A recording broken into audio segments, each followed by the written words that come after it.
Quiero partir el programa hoy día, La Belleza de Pensar, haciendo una reivindicación, la reivindicación del lobo. Quiero traer a colación el viejo cuento de los hermanos Grimm, que seguramente tiene origen en algún mito mucho más antiguo, La Caperucita Roja. Ese cuento nos ha sido contado y transmitido de generación en generación y ha entrado en nuestra infancia como una fuerte imagen. Hay estudios incluso de un psicoanalista, Bruno Bettelheim, sobre los significados implícitos, culturales y personales y psicoanalíticos en ese cuento. Si ustedes recuerdan la historia, la Caperucita Roja tiene que ir a ver a su abuela, que está enferma. Y la primera advertencia que le hace la madre al iniciar su camino a esta niña que es descrita en el cuento como una pequeña y dulce coquetuela, así dice en la versión original de los hermanos Grimm, en una de las buenas traducciones, y le dice: mira, tienes tu trozo de torta, vas a ir a ver a tu abuela, pero ten mucho cuidado con distraerte en el camino con las flores, no te fijes en las flores ni en las mariposas que hay en el bosque y ten cuidado con el lobo. En este cuento, la Caperucita Roja, sin darnos cuenta, está presente quizás uno de los conflictos más fuertes de nuestra cultura. Primero, la estigmatización del lobo, es decir, de un animal que en sus orígenes nunca ha atacado al hombre porque sí, sino solamente como defensa o como cazador de una presa que le va a dar alimento, y que sin embargo ha sido presentado en los cuentos como un ser malvado y perverso. Y para conversar sobre el lobo, sobre el cuento del lobo que nos ha sido transmitido en nuestra generación y nuestra cultura patriarcal, estoy con don Humberto Maturana. Gracias por estar con nosotros, maestro, y de tenerlo acá en este programa. La verdad es que nos hacía falta tenerlo presente en La Belleza de Pensar. Muchas gracias. Yo quería decirle que el libro que a mí más me tocó, que más en el fondo removió mi certeza, fue el libro Amor y Juego, Fundamentos Olvidados del Humano, porque me hizo ver desde otra perspectiva, desde otra mirada, lo que es mi propia vida y la vida de cualquier joven, adolescente y adulto de la sociedad occidental. Quisiera preguntarle, usted hace un análisis muy descarnado y muy crítico de la sociedad patriarcal. ¿De dónde surgió en usted la preocupación por este tema? Usted había trabajado en la biología, de alguna manera en la teoría del conocimiento. ¿Cómo llegó a trabajar o a enfrentarse al tema de la cultura patriarcal y matrística? De varias maneras. Por un lado, yo he tenido desde pequeño una conexión con lo que podríamos llamar la cultura matrística, porque mi madre fue feminista, fue cofundadora del movimiento de emancipación femenina en la década del 30. Por otra parte, cuando uno lee un poco de antropología, las múltiples diferencias culturales en los múltiples pueblos que hay en la Tierra, y se encuentra con culturas distintas de la nuestra, que no están centradas en la dominación, que no están centradas en el hombre como una figura autoritaria.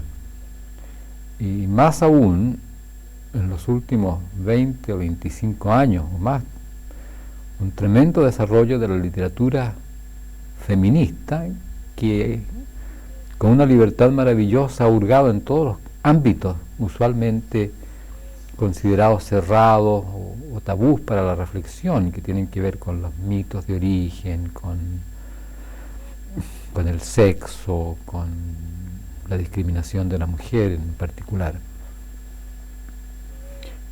Y por último, con el deseo de entender el cambio cultural.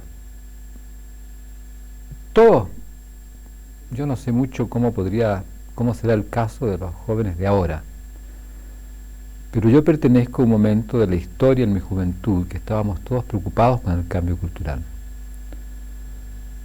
La preocupación era cómo vamos a participar en cambiar una cultura, el mundo que estamos viviendo, que genera tanta miseria y tanto sufrimiento, en otro que sea más armónico, menos negador del humano. Y esto en un momento histórico en el cual la Unión Soviética fuese uno comunista o no, la gran esperanza, porque había surgido con un propósito ético, era una promesa de un intento de hacer una cultura justa, una convivencia justa, un mundo humano justo. Y aunque había mucha oposición y había escritos que hablaban de su falacia, de que en verdad no era lo que supuestamente se decía que era, o que la promesa o la intención de alguna manera había sido violada, ahí estaba como una posibilidad. Entonces yo vivía en un espacio con la pregunta por el cambio cultural. ¿Cómo cambia una cultura? ¿Qué es lo que uno tiene que hacer? ¿Tiene que ser a través de la guerra? ¿Acaso el cambio cultural exige la eliminación del que piensa de manera distinta? Entonces, frente a eso, al mismo tiempo, todos nos dimos cuenta de que 39 años de Franco en España no cambiaron España. O sea, Franco se va y lo que aparece en España es, si no idéntica a la España que terminó con la Revolución Española, la Guerra Civil Española más bien, pero sí con los mismos problemas, las mismas preguntas, la misma situación de actitud frente a la vida como si nada esencial hubiese pasado. Entonces, ¿qué tiene que pasar para que cambie una cultura? Mucho antes todavía, cuando niño, yo recordaba haber leído la Biblia o la historia sagrada, como la llamábamos los católicos, la historia del pueblo hebreo que va a la tierra prometida. Viene Moisés y llega a la frontera, manda exploradores y estos vuelven diciendo que es una tierra maravillosa donde fluye la leche y la miel y que está poblada por gigantes. Entonces Dios, indignado, condena a vagar 40 años en el desierto. Vuelven de nuevo, nuevamente exploradores. Es una tierra maravillosa donde fluye la leche y la miel, pero está poblada por hombres de tamaño normal. Y a mí eso me sorprendió. ¿Cómo se achicaron los hombres? Si primero eran gigantes, 40 años después eran chicos. ¿Qué pasó ahí? Y esa fue una pregunta que yo tuve desde pequeño. Y claro, lo que pasó fue no que cambiaba el tamaño de los habitantes de la tierra prometida de Palestina, sino que cambió la actitud vital de los hebreos. Hubo un cambio cultural. ¿Cómo se produce el cambio cultural? Pensé que para que hubiese cambio cultural tenía que estar uno 40 años en el desierto. Pero la cosa es más compleja que esa, y eventualmente me orienté a la pregunta por las emociones. Y eso, usted, claro, en el libro, y ese es el corazón de este tema en estos momentos. Hay una afirmación que es rotunda en su libro, que a mí me remeció, digamos, que dice: la vida humana, como toda vida animal, es vivida en el fluir emocional que constituye en cada instante el escenario básico desde el cual surgen nuestras acciones. Más aún, pienso que son nuestras emociones lo que determina en cada instante lo que hacemos o no hacemos, no nuestra razón. Esa afirmación es como un golpe bajo a toda nuestra cultura logocéntrica, ¿no? Así es, pero yo creo que no es un golpe bajo, es una liberación, porque es una ampliación del entendimiento. El que actuemos desde la emoción no niega la razón, pero le permite a uno darse cuenta de que la razón se funda en premisas fundamentales cuya aceptación no es racional, sino que es emocional, pertenece a la emoción. Y en tanto la emoción y el emocionar es lo fundamental en la organización del vivir, en el espacio que se vive. Para que haya cambio cultural tiene que haber cambio emocional, ¿no? Y esa es la temática de ese... ¿Significaría eso que detrás de todas libro, las utopías, por ejemplo, el comunismo, el fascismo, etcétera, todas las grandes utopías de este siglo por lo menos, y las utopías pasadas, más que un proyecto político, ideológico, lo fundamental es una emoción que produce ese proyecto político o esa utopía? Bueno, evidentemente, y es justamente el no entender que lo que está en juego es una dinámica emocional lo que lleva al fracaso. Por ejemplo, cuando se produce la Revolución Rusa, hay un propósito ético, hay una fuerza de acción en un convencimiento de que lo que se quiere hacer es válido. Los razonamientos en el fondo están ahí, pero no son los que convencen, lo que convence es la inspiración ética, el propósito ético. Pero ese propósito ético que mueve a la gente, en algún momento viene a ser desvirtuado por una argumentación racional sobre el cómo debe hacerse. Y el cómo debe hacerse es a través de una dictadura, la dictadura del proletariado. Y esa argumentación racional cambia el emocional, porque desde el propósito ético se pasa a la exigencia, al obligar al otro, y se termina con lo que pasó, digámoslo así, la completa negación del propósito inicial. Ahora, ¿esta emocionalidad es propia del ser humano como especie o es algo que lo liga a otras especies animales? Yo quisiera no usar la palabra emocionalidad porque tiene ciertas connotaciones negativas en nuestra cultura. El emocionar como un fundamento, sí, es propio de todos los animales. Todos los animales se mueven en el fluir de las emociones. ¿Y cuál sería, hay alguna diferencia cualitativa en el emocionar humano en relación a otras especies animales? No fundamentalmente, las diferencias corresponden a la riqueza y diversidad del emocionar y su entrelazamiento con el lenguaje y por lo tanto con la razón. En el comienzo, en la introducción de este texto, del amor y juego, usted habla también de la conversación. Bueno, esto es una conversación. En el fondo, si no entendí mal, todas las acciones humanas, la cultura en la que estamos inmersos, la civilización, nuestro modo de comportamiento tiene que ver con una red de conversaciones. Es decir, nosotros somos en el lenguaje. ¿Podría explicar un poco más ese concepto? Sí. Lo que yo digo es lo siguiente, que lo humano surge en la historia de los primates bípedos a la cual pertenecemos, cuando el vivir en el lenguaje, y yo digo ahí y en otras partes que el lenguaje es un fluir en la convivencia en coordinaciones conductuales, consensuales que surgen en el vivir, empieza a conservarse de generación en generación. Pero surge necesariamente entrelazado con el vivir emocional, con el fluir en las emociones. Ahora, si usted atiende en la vida cotidiana, se da cuenta que todo proceso racional se entrelaza con las emociones. Y si le cambian las emociones, si le cambia el emocionar, le cambia el razonar. Usted se molesta por algo y su razonar sigue un cierto curso.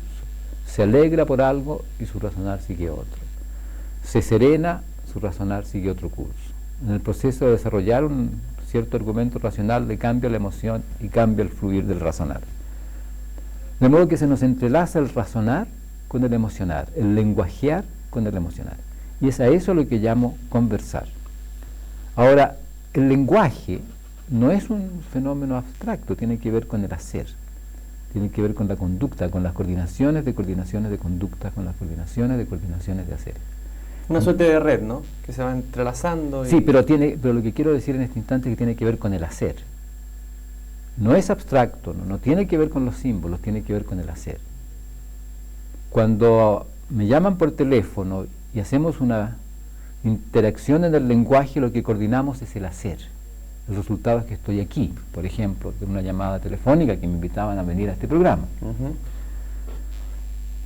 Pero eso también tiene que coordinar las emociones, porque si resulta de que de esta invitación, que puede ser impecable en su justificación racional, no resulta mi deseo de venir, no vengo. Entonces la conversación es un entrelazamiento del lenguajear y el emocionar. Ahora, lo que yo digo es que todo quehacer humano se da en redes de conversaciones. La medicina es una red de conversaciones, la ingeniería es una red de conversaciones, el derecho es una red de conversaciones, el cocinar es una red de conversaciones. El amor también, ¿no? No, digámoslo, el amorizar sería una red de conversaciones, como una actividad, ¿eh? El amorizar como una actividad, no como una emoción. Pero por ejemplo esto, el hacer un programa de televisión es una red de conversaciones. Y es una red de conversaciones porque usted tiene que coordinar el hacer y el emocionar. Aquí un paréntesis, tengo la sensación de que toda esta teoría y esta aplicación que ha hecho Fernando Flores tiene que ver un poco con esta matriz, ¿no?, de pensamiento, el hecho de considerar el lenguaje como un hacer. Bueno, claro, él fue alumno mío, él fue alumno mío mientras estaba preso en Tres Álamos.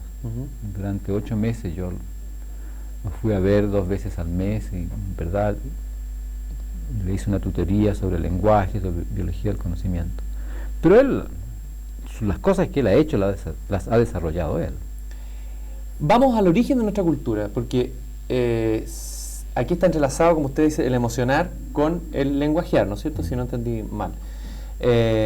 Y quisiéramos saber de dónde venimos nosotros, cuál es nuestra red de conversaciones, de dónde nace nuestra cultura patriarcal, que usted señala por lo demás como fuente de sufrimiento del ser humano, fuente de neurosis, de dolor, de contradicción, de angustia, etcétera. Así es. ¿De dónde venimos nosotros? ¿Cuál es nuestro origen emocional de nuestra cultura? Yo propongo en ese libro, Amor y Juego, Fundamentos Olvidados del Humano, que la cultura patriarcal surge como una modificación de una cultura matrística preexistente, anterior, y que surge con el cambio de las emociones, cambia el emocionar del vivir. Los cambios de conductas no son suficientes para que cambie el emocionar, tiene que darse circunstancias del vivir suficientemente complejas como para que cambie el emocionar y el hacer. Y mi proposición es que el patriarcado, como forma fundamental de vida, surge con el pastoreo, y que cuando surge, al surgir el pastoreo, surge como un convivir armónico, en el cual aparece la apropiación, aparece la desconfianza, aparecen las armas, aparece la guerra, aparece la valoración de la procreación. Ahí viene la casa del lobo que estábamos diciendo. Y que todo esto tiene que ver con la exclusión del lobo de lo que le es normalmente su alimento. Digamos, eso es lo que yo propongo allí. Y esto lo asocio con el hecho que usted mencionaba al comienzo de los mitos del lobo como un ser enemigo del humano, agresivo, sangriento, en circunstancias que los estudios del lobo en su conducta silvestre muestran un animal completamente distinto. Entonces yo pienso que el lobo surge como enemigo en el momento en que se le empieza a excluir del acceso normal a su comida. Y que esa exclusión del acceso normal a la comida del lobo, hará unos 15.000, 20.000 años atrás, en Asia, empieza a practicarse de generación a generación en el aprendizaje de los niños. Y entonces cambia el emocionar. ¿Cómo es que, porque antes la cultura patriarcal estaba la cultura matrística? Tengo entendido que, por ejemplo, la cultura cretense sería un ejemplo de cultura matrística. ¿Sí? ¿Cómo es que esta cultura, que tal como la describe usted y como está escrita en otros libros, una cultura donde hay, digamos, un predominio de lo estético, un respeto por la naturaleza, una especie de convivencia armoniosa con la naturaleza y con una deidad madre femenina que de alguna manera sintetiza esa naturaleza o ese cosmos natural? ¿Cómo es que esta cultura tan armoniosa, que aseguraba una cierta felicidad, que casi parece como un paraíso mirado desde ahora, desde el hombre moderno, sucumbe frente a la cultura patriarcal? ¿No es que en sí misma a lo mejor tenía alguna debilidad o alguna carencia que la hace desaparecer? No, yo creo que no. Yo creo que lo que ocurre es lo siguiente, que esta cultura patriarcal pastora, que en su origen es armónica también, hombres y mujeres son patriarcales, hombres y mujeres valoran la procreación, hombres y mujeres viven este espacio de apropiación sin conflicto fundamental entre ellos, pero generan pobreza. Generan pobreza porque generan una dinámica lineal en la reproducción. Hay un cambio de mirada sobre las coherencias del mundo natural porque aparece la desconfianza, y aparece la desconfianza porque está la exclusión del lobo. Y el lobo, por supuesto, si usted lo echa, da la vuelta para encontrar su acceso al ganado por otro lado. Entonces eventualmente lo mata. Entonces cambia el emocionar, pero todavía es armónico. Pero al cambiar ese emocionar, al aparecer la desconfianza en el mundo natural, aparece la valoración de la procreación, se empieza a tener seguridad en que haya más animales. Pero si crece la población animal, pasan dos cosas: aumenta la contaminación, el daño del medio ambiente, y aparece el hambre, porque se saca del entorno con más velocidad que aquella con la cual éste normalmente repone. Aparece la pobreza. Y aparece la pobreza para el ganado y para la familia. Y en un mundo abierto, esta familia se mueve. Entonces se mueven estos pueblos pastores a otros lugares y a otros lugares, y se juntan o se separan, y aparece una cultura centrada esta vez en la desconfianza, en la apropiación, en el matar al enemigo, porque aparece la enemistad como aquel que uno quiere negar, o cuando uno quiere apropiarse de lo suyo, como en el caso de apropiarse de aquello que es la comida del lobo.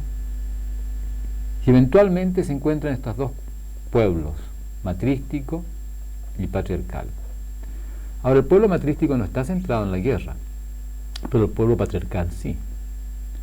Y si es un problema de fuerza. Es un problema de actitud. Lo mismo pasó cuando llegaron los españoles a México con Cortés y se produce la guerra con los aztecas. Los aztecas eran valientes, eran guerreros, pero miraban la guerra de una manera distinta de los españoles. Es cierto que los españoles tenían armas más poderosas, pero la actitud era distinta. El azteca hacía la guerra para ser prisioneros, el español hacía la guerra para matar al enemigo. Entonces, en el momento en que usted golpea a alguien para hacerlo prisionero, lo golpea con menos fuerza que cuando lo golpea para matarlo. Entonces, ¿quién pierde? Pierde el que disminuye su acción porque no quiere la muerte del otro. Bueno, aquí, en este encuentro, estos pueblos pastores patriarcales tienen la actitud del exterminio, de matar al otro. Pero los pueblos matrísticos no están centrados en el exterminio. Se mueven de otra manera. Entonces son derrotados los hombres muertos y las mujeres apropiadas por estos hombres patriarcales. Pero el patriarcado no tiene que ver con el hombre, es una cultura. Hombres y mujeres patriarcales son patriarcales. Vamos a seguir avanzando en esta historia que es apasionante y que nos va a llevar a lo que somos ahora, en este instante, en este presente, en este conversar de ahora. Pero quisiera un poco graficar un poco más, está muy bien descrito en el libro. Está presentado, como dije, casi como una dorada, casi un paraíso, este mundo matriarcal. Uno llega a sentir casi una suerte como matrístico, casi una suerte de nostalgia, ¿no? Qué bueno. Pensando y leyendo la descripción que usted hace de ese mundo, me dio la sensación de que en nuestra poesía y en el arte occidental, particularmente en la poesía romántica, por ejemplo, está de alguna manera, a lo mejor inconscientemente, la nostalgia de ese mundo matriarcal. Matrístico, o sea, perdón, de nuevo repito, de ese mundo donde había un orden con la naturaleza, donde había, está la figura de la madre como una figura importante, central, hay una convivencia, hay un elemento estético que rodea una sacralidad de la vida, etc. O sea que en nuestra cultura y en las expresiones artísticas importantes de este siglo sobre todo, habría también a lo mejor una nostalgia de ese estado original. Ciertamente la hay, porque en nuestra cultura ese estado original está en la relación materno-infantil, en la relación de las mujeres y los niños en la parte básica de la infancia de todos nosotros, en esta cultura, no en todas las culturas es igual. Entonces la nostalgia tiene que ver con eso, porque el tránsito de la niñez a la vida adulta es un cambio cultural. Uno pasa de una cultura centrada en la cooperación, en la participación, en el cuidado, en la atención, en la alegría, en el encanto del vivir y del hacer en el ámbito de lo natural, a una cultura centrada en la exigencia, la dominación, la competencia, la lucha. Y es un salto terrible. Entonces, ¿qué es lo que uno quiere? Recuperar lo otro. Pero ¿qué es lo que uno quiere, por ejemplo? Hay un chiste que es el siguiente. Un señor rico, ya anciano, está de visita en Nápoles y se encuentra con un napolitano ahí tendido en la playa, un hombre joven. Le dice, bueno, ¿y usted ahí no hace nada, no trabaja? Y el napolitano dice, bueno, pero ¿para qué quiere que trabaje? Para ganar plata. ¿Y para qué quiere que gane plata? Bueno, para poder viajar.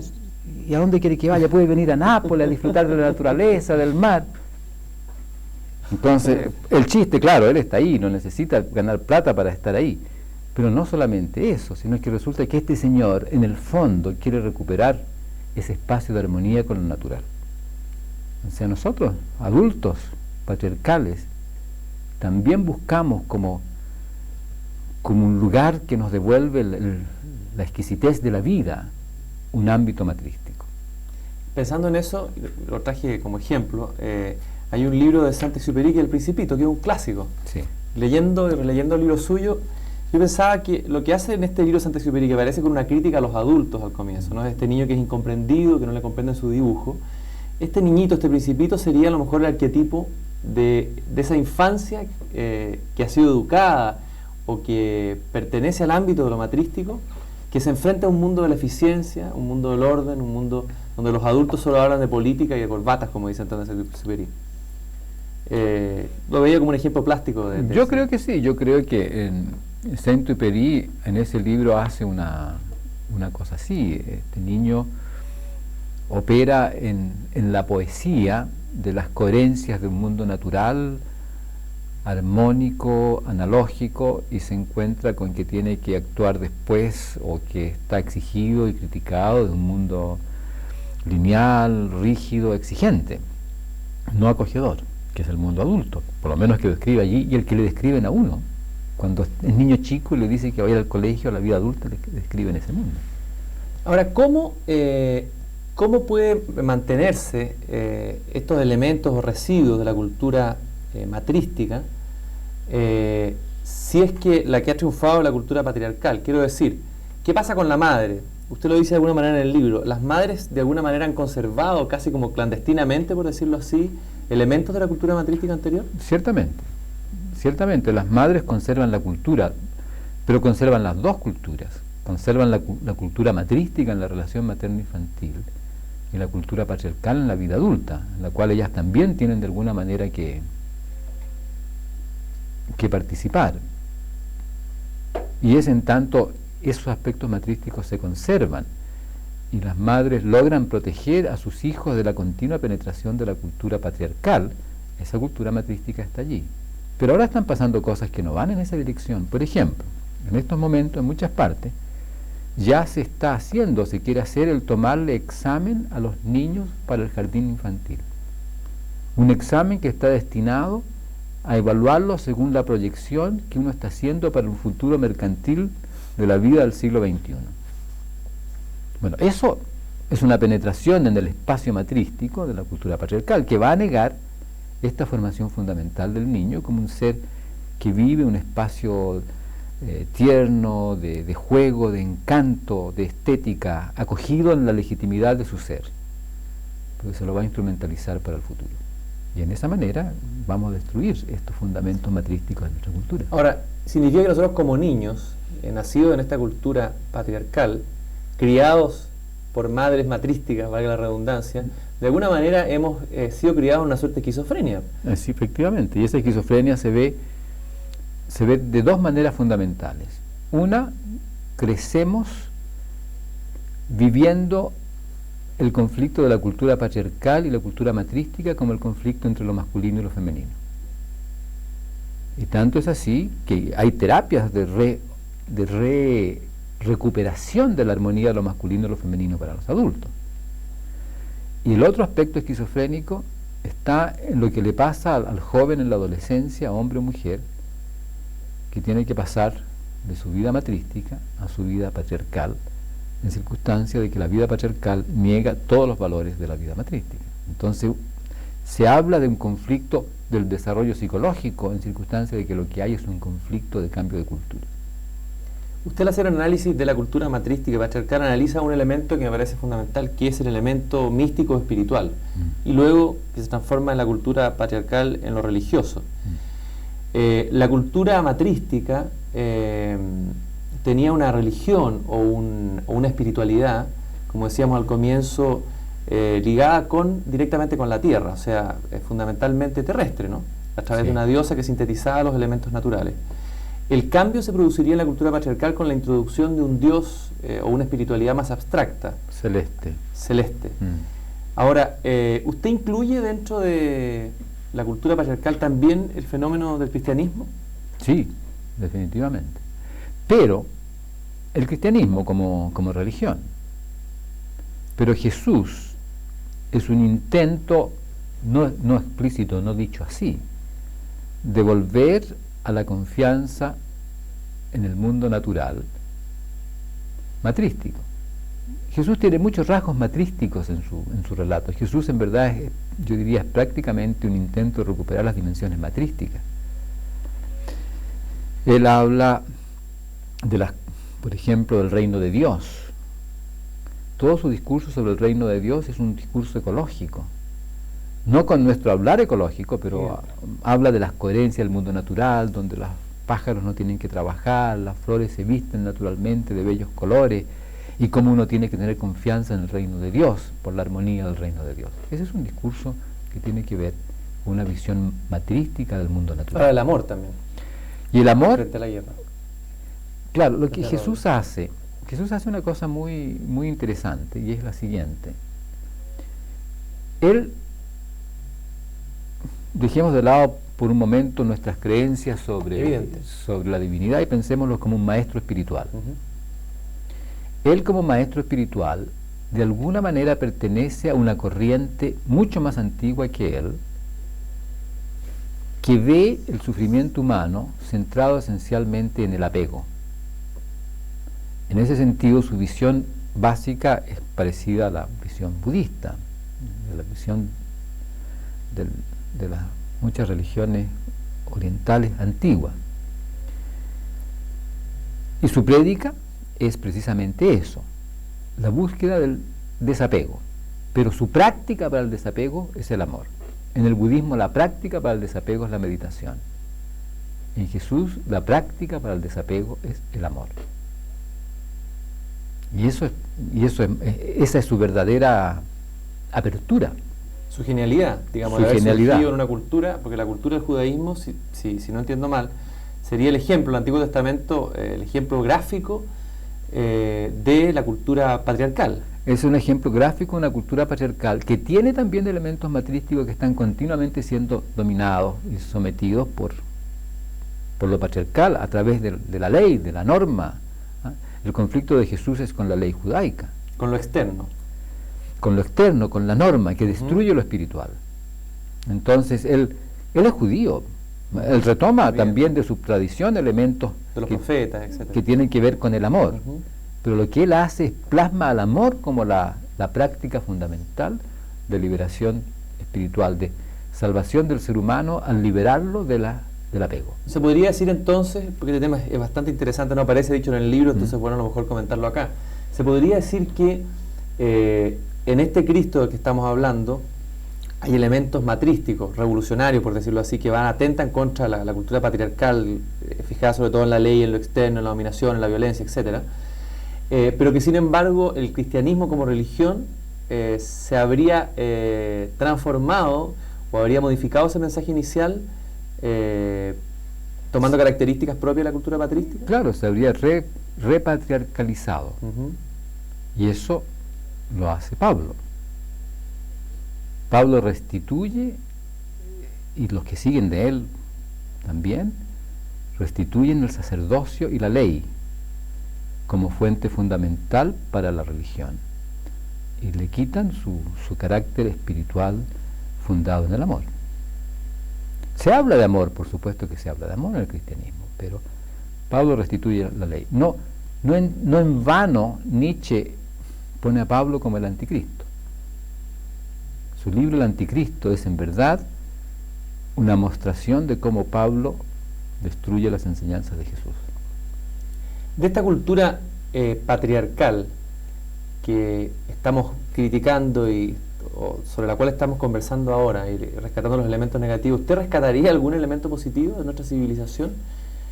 Yo Una cultura que ha dado, por ejemplo, desarrollo científico, progreso tecnológico, en el aspecto positivo estoy diciendo, desarrollo de la filosofía, del pensamiento, desarrollo del arte también. Claro. No, yo creo que todas las culturas tienen aspectos estéticos, aspectos intelectuales que son valiosos. Uh-huh. El problema es cómo están insertos en la vida. Resulta que la ciencia es un gran valor, pero nosotros los insertamos desde la perspectiva del control, del dominio, y terminamos en esta situación de destrucción del medio ambiente en que estamos, porque creemos que la vida es una lucha contra el mundo natural. Y entonces, en vez de usar nuestro entendimiento científico para la armonización de la vida, lo usamos para creer que podemos controlar y que debemos controlar el mundo natural. Me llamó algo la atención en el libro a propósito de la ciencia. Me pareció entender de que la ciencia tendría su origen o su germen en una cultura matrística. Y en cambio la filosofía tendría su germen, su origen en la cultura patrística. Eso es lo que yo digo allí. Porque la ciencia, el criterio de validación del explicar científico, la ciencia como actitud está abierta continuamente a la reflexión y por lo tanto está abierta continuamente a la liberación de los dogmatismos, a escaparse de los dogmatismos. Pero está alejada del emocionar o de la emoción. Supone que el científico... Yo pienso que lo que está alejado de la emoción son los científicos, no la ciencia. La ciencia no tiene que ver con la emoción o la no emoción, porque es un modo de validar explicaciones, que es el mismo modo de validar explicaciones cotidianas, y uno lo puede usar de cualquier manera. Ahora, la ciencia se ha desarrollado con ciertas características en la cultura patriarcal, y eso o es un valor positivo que puede ser utilizado en una cultura neomatrística, o es un valor, no un valor, o es un elemento negativo que puede llevarnos a destruir el mundo natural en que vivimos, dependiendo de cómo lo usemos. Yo creo que lo bueno de la cultura, no sé si es de la cultura patriarcal, pero de las cosas buenas que han pasado con la cultura patriarcal, es el que el pensamiento lineal, racional, desarrollado en la cultura patriarcal, hecho desde el pensar científico que lo libera a uno del dogmatismo, le permite hacer las reflexiones que estamos haciendo ahora y estas reflexiones que yo hago allí en esos libros, de una manera que uno puede integrar un entendimiento lineal con un entendimiento sistémico que lleva a una mejor comprensión del mundo natural. Ahora, lo que me llama la atención a mí es la filosofía, ahí lo entiendo quizás menos.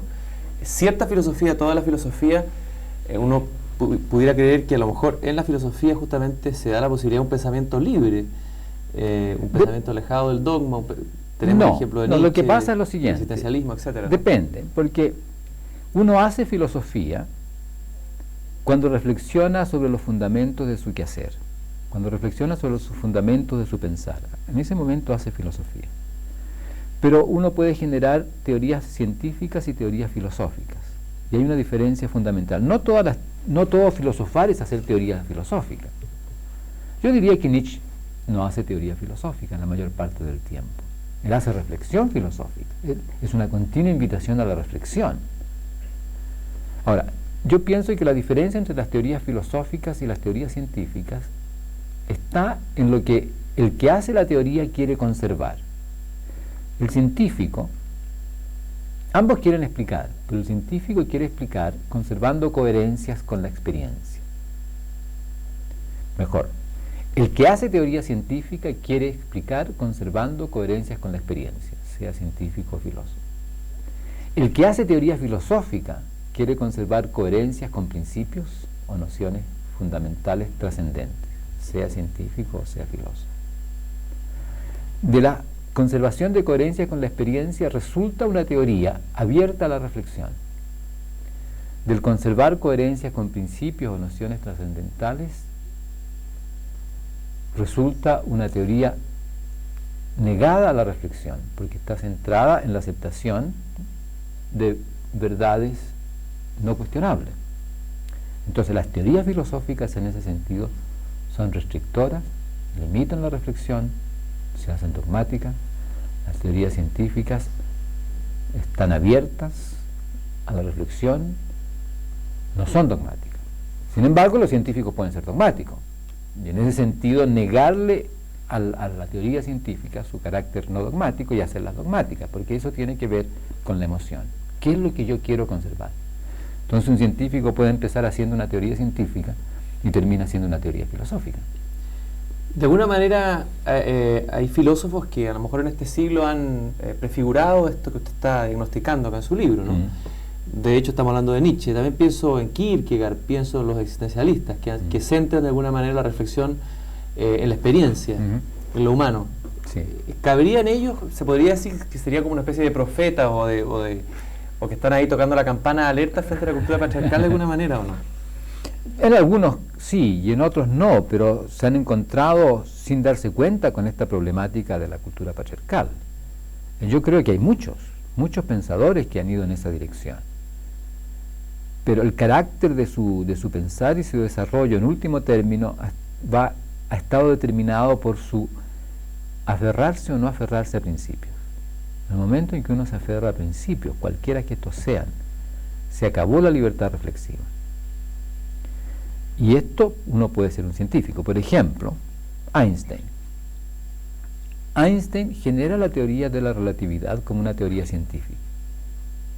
En este proceso cambia la noción de espacio, cambia la noción de tiempo, cambia la noción de gravitación, cambia todo un conjunto de cosas que eran tratadas en la física clásica como principios, como verdades a priori, inobjetables, no había que pensar en ellas, eran así.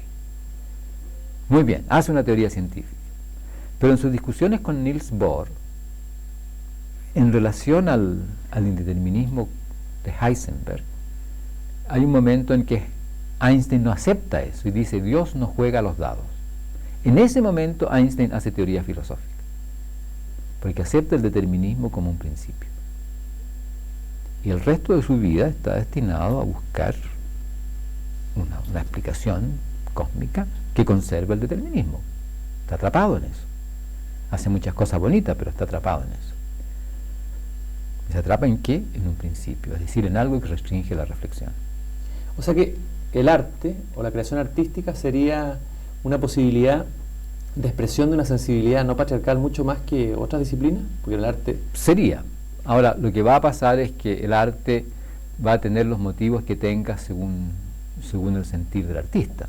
Y usted se va a encontrar en la trayectoria de la cultura patriarcal de arte que es matrístico y arte que no es matrístico, dependiendo de cómo maneja su temática. Pero el artista, y todos somos artistas, ¿eh? Si no artistas en términos de profesión, todos tenemos la mirada poética que nos permite captar configuraciones de la existencia en un dominio y plasmarlas en otro. Bueno, ¿qué configuraciones miro? ¿Qué hago yo con esa mirada poética? Depende de cómo me muevo yo en mi emocional. Quisiera volver un poco a un tema que me interesa particularmente a mí, que es el tema del misticismo y la religión. Haciendo una síntesis, podríamos decir que el misticismo matriarcal tiene que ver con una religión matrístico, tengo pegada la palabra matriarcal, es un lapso significativo, tiene que ver con la colaboración, tiene que ver con el respeto. En cambio, el patriarcal sería un misticismo o una religiosidad o espiritualidad profética, usted dice ahí, misionera, o sea, que sale a vender la pomada o a imponérsela a otros. La pregunta que yo le quiero hacer es la siguiente: en su análisis no hay un lugar para el misterio, es decir, usted al determinar la religión, específicamente la religión católica o la religión cristiana, tal como se ha dado en nuestra historia, no deja, o sea, ¿es posible que el misterio entre en la existencia humana? ¿El origen de la religión sea un origen realmente de misterio, de divinidad, y no necesariamente tenga que explicarse solamente por su origen histórico o cultural? No, yo creo que el misterio está permanentemente presente. Lo que pasa es que las religiones hacen un dogma del modo particular de explicar el misterio del vivir que ellos tienen, los que configuran una religión. Porque en cierta manera la vida en sí es, no la vida en sí, sino que el vivir es misterioso. De la siguiente manera: no misterioso como algo no explicable, pero como algo que uno explica. Digamos, la vida y el cosmos, todo uno lo explica con el vivir. Las explicaciones científicas son explicaciones de la experiencia con experiencia. Y la experiencia a uno le surge de la nada, uno se encuentra en las situaciones que en algún momento determinado le llama la atención y quiere explicarlas, y entonces recurre a otras experiencias para explicar eso. Es decir, que uno vive, por así decirlo, en el misterio, que la experiencia va surgiendo, uno va viviendo un mundo que va surgiendo así, natural y espontáneamente, y que uno explica con lo que ha vivido ya. El problema con las religiones es que a esa situación de la espontaneidad de la experiencia, le quitan espontaneidad al poner un dogma explicativo en el fundamento del sistema religioso en cuestión, cualquiera que este sea. Esta cultura patriarcal que estamos viviendo nosotros es una cultura que estaría llegando a su término. Algo pareciera que se insinúa en el libro, que estamos en una suerte como de final o de posible decadencia o agotamiento de este sistema por el mismo hecho del sufrimiento. la pobreza que hay en el mundo, la confrontación, el estrés cotidiano, en los distintos niveles se da este sufrimiento derivado de la contradicción interna de esta cultura. Yo no sé si está llegando a su término. Hay muchos que dicen la cultura patriarcal está agotada, está llegando a su término, una nueva era, como si estas cosas tuviesen que seguir un curso particular u otro. Yo no pienso así. Lo que yo pienso es lo siguiente. Yo pienso que nos damos cuenta en estos momentos que estamos destruyendo el mundo natural y que esto tiene consecuencias que vemos ahora. Tienen que ver con hambre, con enfermedades, con cambios climáticos, contaminación ambiental, con qué sé yo. Todas estas cosas que hacen que nos preguntemos qué pasa, a dónde vamos. La población de la humanidad está creciendo y nos damos cuenta de que la Tierra de alguna manera no puede armonizar con una población en continuo crecimiento porque lo destruye todo. Nos damos cuenta de eso y nos estamos dando cuenta que esto tiene que ver con ciertos aspectos de la cultura patriarcal. El pensamiento lineal, las actitudes productivas, etc. La negación del humano. Muy bien. Entonces, frente a algunas de estas cosas, los seres humanos en la historia han inventado algunas respuestas como la democracia. La democracia es una ruptura al patriarcado porque abre un espacio para reflexión, rompe la apropiación de las ideas, rompe la apropiación de los temas de la comunidad de modo que estos quedan como propiedad de algunos, de un monarca, de una autoridad X, y genera ciertos mecanismos para que todas las personas tengan acceso al entendimiento, al conocimiento y al manejo de los quehaceres de la vida de la comunidad. Muy bien. Pero al mismo tiempo, vivimos una cultura que valora ciertas cosas que son totalmente contrarias con eso. Por ejemplo, el crecimiento, la producción. Pero la producción, el pensar de que la producción debe estar en continuo crecimiento, es un pensar que lleva necesaria e inevitablemente a la destrucción del mundo natural. Porque hacemos máquinas productivas, y las máquinas productivas son capaces de cambiar el cosmos enteros en su producto. Esto es una metáfora, evidentemente. A menos que uno pare la máquina. Entonces, ese acto de parar la máquina es un acto poético. Es un acto inspirado en una cierta concepción que dice, no podemos seguir así. No se trata de crecimiento continuo, se tratará de transformación armónica. Ni siquiera se trata de un crecimiento sustentable. Se trata de una transformación armónica. Ahora, esta democracia que usted describe sería la democracia ideal, utópica, no como se ha dado históricamente. No, claro, por supuesto que sería la democracia utópica, pero es la única que vale la pena. La utopía es lo que uno considera como deseable, y considera como deseable porque tiene que ver con uno. Y uno lo considera como deseable porque tiene que ver con uno, con su infancia matrística. No podemos volver a una vida matrística. No tenemos idea cómo era el mundo natural hace 25.000 años. Hay un estudio de un autor australiano que escribió un libro, desgraciadamente no me acuerdo de su nombre, que se llama Los comedores del futuro. Y los comedores del futuro somos los seres humanos en general. Y hace un estudio de varias colonizaciones que se conocen de lugares como por ejemplo Australia. Australia, los primeros habitantes de Australia llegan hace 60.000 años atrás. Y al llegar ahí se encuentran con un mundo infinito, abierto en su abundancia de una manera total. Es un mundo infinito, una promesa infinita. Pero no tenemos idea cómo era ese mundo porque ha sido completamente alterado. Rápidamente se extingue una cantidad enorme de animales, cambia toda la situación ecológica y el mundo que después los blancos encuentran cuando llegan allá ya no es el mundo original. Es otro espacio de coherencia, se ha transformado de otra manera. Ellos aprendieron a respetar su mundo y a no destruirlo del todo. Pero esa es la actitud nuestra, de que pensamos que el mundo es infinito y no lo es. Yo estaba hace algunos años atrás, no mucho, en Brasil, conversaba con alguien de Brasil sobre la selva y había un claro. Yo le pregunté si había qué pensaba él de la reforestación y la recuperación de la selva. Y me dice, ¿para qué? Si esto es infinito. Y no es cierto. Cada vez que usted piensa que es infinito, poco después se encuentra con que no es cierto, que uno lo destruyó todo y no lo puede recuperar. Entonces lo que yo pienso es que en este entendimiento de lo biológico, en este entendimiento de los fenómenos naturales, en este entendimiento de la física, nos estamos dando cuenta de que el mundo no es infinito, de que la vida humana transforma y hace el mundo que los seres humanos vivimos.